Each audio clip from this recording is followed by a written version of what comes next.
have a few guitars, but I have different guitars for different sounds. So I use a different guitar to produce a different effect and to produce a different voice.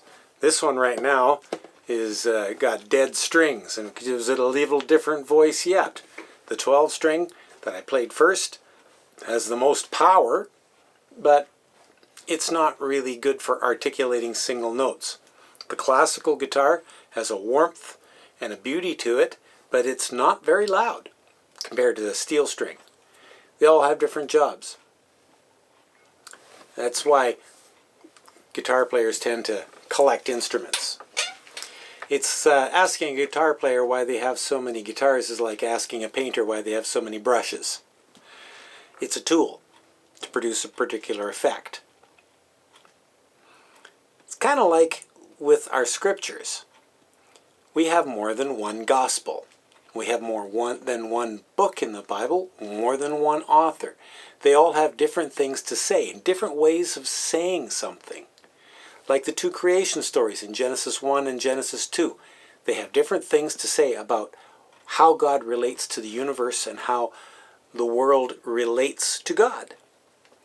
And the four Gospels each have different things to say about Jesus, and they tell different stories. Or sometimes they tell exactly the same story, and sometimes they tell the same story, but they see it differently.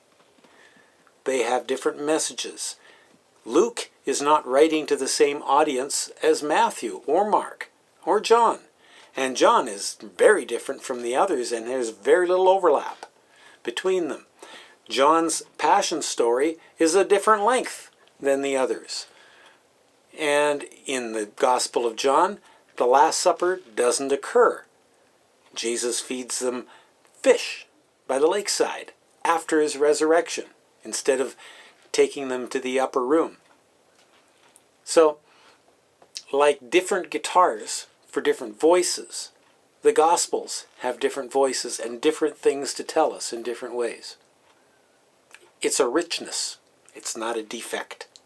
And the church decided to keep these contrasting stories so that we would have the richness of that. So, think about that as you're reading the Bible. And take each book seriously on its own terms for the different message it has to tell us. Because that way, we're more likely to get what that author has to say. This has been your St. John Narana Midweek message for another week. God bless. Enjoy the music.